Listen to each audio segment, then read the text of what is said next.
came up and gave me a hug. It was just really, really cool to be able to do that. So finally, we're at the one that's probably most popular here in the Bay Area, the one that has our attention most of the time, this idea of career or possibly calling for you. And I think really we're called to love God with all of our heart, like it says in Mark, right? But then after that, it's really this idea of why were we created, right? We were created for a specific purpose. It has something to do with the Great Commission and all these unsaved people. Could it be any coincidence that you guys are living here? You're uniquely created. You're Christ followers. You're in the most dynamic, most influential, most wealthiest, least giving, and least Christ-centered place in the world. We all have a job to do, and it's not, this talk isn't about guilt, it's about having life that is truly life, having our joy that's full. And as I've stepped more into this calling and less into career as far as I gotta provide, I gotta do this, and I gotta control, my joy has hit levels that I never thought was possible as tragedies and challenges continue to come. So in Colossians 3:23 it says, whatever you do, work heartily as for the Lord, not for men.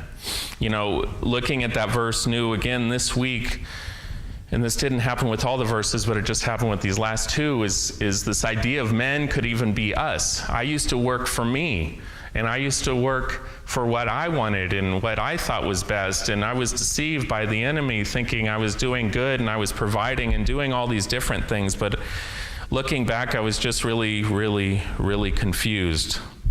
And the third member that God sent into my life was this guy named Jeff. On my 39th birthday, I talked about this last time as well. He said, you know, we're going out for hamburgers, you know, why don't you get a beer too? And he just asked me this one all-encompassing question, saying, Greg, you're doing all these wonderful things and you're going here and there and you're involved in these different meetings. Have you ever asked God what you should do?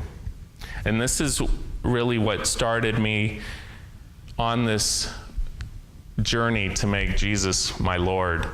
And it really helped me release this strong grip I had on my life and on my calendar and on my cash and on calling and on my career and all these different things. And it made me really go from looking at my priorities in a way that I thought I knew what was best, and then spending an enormous amount of time with God. I remember one of the things Michael Wheel taught us in this Discovery 2 Bible class that I didn't even understand when I heard it first. He said, you know, there's this idea of tithing, and you know, you can tithe off your money, and that makes sense, and all these different things, but what about tithing off your time? And I'm a numbers guy. I'm like 2.4 hours a day. Who has that? Some retired person? And I honestly believe when he said that, he was actually tithing his time back to God every day. Maybe not the 2.4 hours in the morning, but sometime in the morning, and then at lunch, and then at night. And over this time, since I've heard that, I'm nearing closer and closer to this time, maybe not perfectly 2.4 hours, but I'm spending an enormous, more and more time with God, because He is my most important relationship. And He's been able to reveal so many things to me to help me be the husband and the father that He created me to be. So in 1 Timothy 5:8 it says, but if anyone does not provide for his relatives, and especially for members of his household, he has denied the faith and is worse than an unbeliever. So this is one of the things that I'm called to do, and by God's grace I've been able to do that. And one of the things I just recently learned as well, as far as career and calling, is that it's not necessarily what we do and what we produce, even though we're supposed to work heartily and work for the Lord and all of that and provide and all these different things, but it's also this idea that at the end of our life, whenever that may be, work is supposed to create in us a godly character. And then that's what we take up to heaven. And my concern is that that wasn't happening for me before, when I was arrogant and busy and in control, or thinking I was in control. But as I look back and I think about this sentence over and over again, that's basically what has been transpiring. Now the next one is community. And community for me is really broken into two different categories. One is doing for others who will never repay you. See, whenever I used to give, I always used to think it was really strategic and smart and, I don't know, wise, genius, to give and then figure out a way I could get something back from that person or that group. And it just wasn't going very well. But God has revealed to me that Jesus never did that. He just gave, and he was God. He didn't necessarily forget about it, but he would just go on to the next person who had a need and take care of that need in almost every circumstance. So it's really this idea of what's talked about, what Jesus talks about in Matthew 25, 35 through 36. For I was hungry and you gave me food. I was thirsty and you gave me drink. I was a stranger and you welcomed me. I was naked and you clothed me. I was sick in prison and you came to me. The greatest joy in life, one of the greatest joys, is just serving others who have a great need, who will never be able to repay you. And maybe they will, maybe they won't, but you just give with the idea that you would get nothing in return. And then the second part of community for me is really this idea of your inner circle, right? Peter, James, and John, Jesus's friends. John Ortberg talks about that people tremendously underestimate the replenishing power of close friends in the life of Jesus. They just totally underestimate, and I was in that boat. Jesus had this rhythm. If you look at his life, he spent time with the Father. That was his top priority. But he also was most always in community and serving and helping and being able to serve other people, and it was just extraordinary. And one example of that was the Mount of Transfiguration. After 6 days, Jesus took with him Peter and James and John, his brother, and led them up a high mountain by themselves. See, Jesus could have been born and placed into a castle with a moat around it and in isolation, but he lived a life that was in community, and I think that's what we should do as well, and that's what you guys are doing. I wouldn't trade my community and for anything, and especially going through challenging times like I was before, and how Jeff asked me the difficult questions, asked me questions to point out blind spots that I didn't even realize I had, and just do all these different things in order to be able to help me and not want anything from me. True friends, my mom always taught me, true friends are really hard to come by.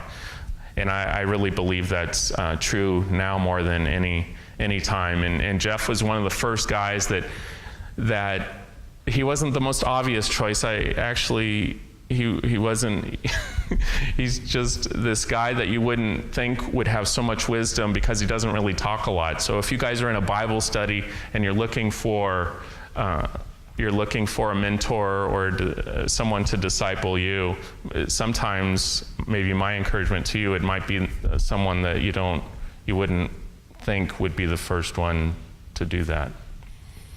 And then last but not least is this idea of caring for parents. And it's this idea of helping them finish exceptionally well, right? Encouraging them, praying for them. But I know a big part of this, at least for me, was forgiveness. And God and Jesus are all about forgiveness, right? It says, forgive, for if you forgive others their trespasses, your heavenly Father will also forgive you. But if you do not forgive others their trespasses, neither will your Father forgive your trespasses. Matthew 6, 14 and 15. I had to forgive my parents, and I know my son, as hard as I try, he's just going to have to forgive me for numerous things. I don't even know. But this was something that I made right with my mom and dad before they died. With my mom, I wrote her a lengthy note sharing with her how I loved her and how I thank God that she was my mom and taught me so much. And for my dad, he had a lot of challenges, but he just knew when he died that I cared for him greatly. So this is what I believe God wants us to do, is to have this good relationship with our parents and to obey them. It talks about this in Ephesians 6:1-3. Children, obey your parents in the Lord, for this is right. Honor your father and mother. This is the first commandment with the promise that it may go well with you and that you may live long in the land. It's been an honor to be able to care for my parents in unique ways. Some people would look at how I did it and they might question it, but I'm at peace now. Both of them are gone, and they knew exactly how I felt for them. And maybe that's not your case, but maybe they're still alive and you have opportunities to forgive them no matter what they have done. So I would encourage you to do that. One of the questions I had to wrestle with was this idea of what do I want? Really, at the end of the day, what am I striving for? What am I going after? And all of you have heard this before, but maybe I can offer a little different twist this time. But I ran into this guy through my mentor, Jeff, who introduced me to this guy, Jerry Leachman. I've never met him. I've just listened to his talks over and over again. He used to be the chaplain for the Washington Redskins. And he came up with this 3-question test, which I think, along with the 7 C's and another exercise that you guys will do at table time, is one of these concrete tools that I think will help you. The first question is, what is your mission? So that's kind of a simple one. What's your mission in life? Why did God create you? Then your second one is, what are my priorities? So priorities, the way Jerry Leachman explained them and how I understand them now, these are things that you're willing to die for.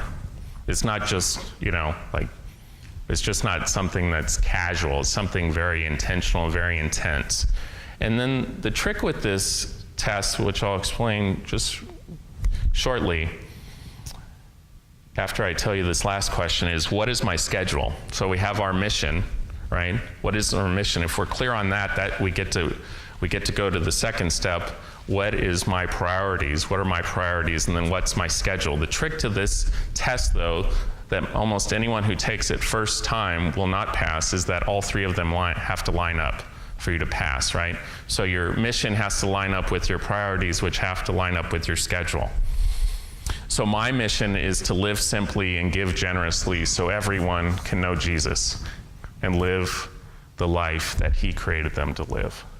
And my priorities line up because this is the rhythm, the 7 C's that God has downloaded into my life. Now, there's different C's that can come into your life too, like college. Sometimes college is really super important, so that might be the top of your thing. For me, it was college or car or all these different things. But for now, in this season of life, these 7 C's, and even care for parents are still in there, because I think of my wife's mom and dad, and then my stepmom, and then my mom's husband, who's still alive, as parents as well.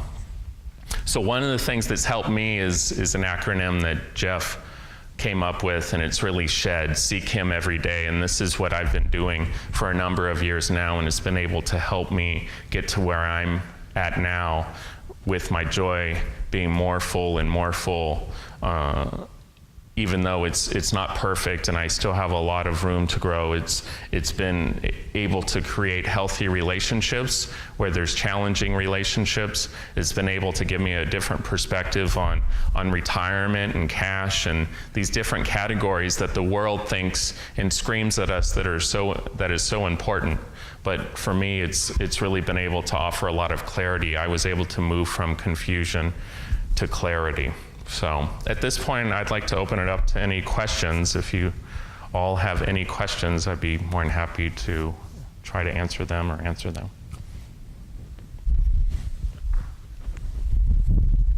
Yes? Do you encourage people write either will or Do I encourage people to do a will or a trust? Yes.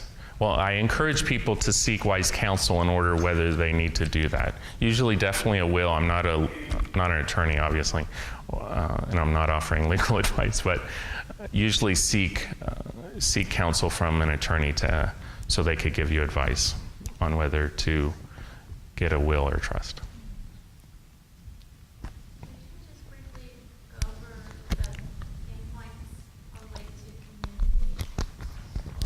Oh, the 7 C's? Yeah, Christ, care for self. You're tracking? Okay. Couples, children, career or calling, community, and then care for parents.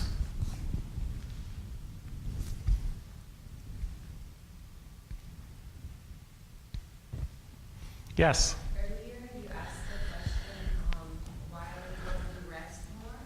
Yes. I didn't really answer it. Like, what do you think we're afraid of that we don't rest? Okay, why don't we rest more?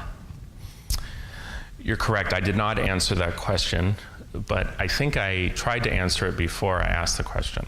So for me, I didn't used to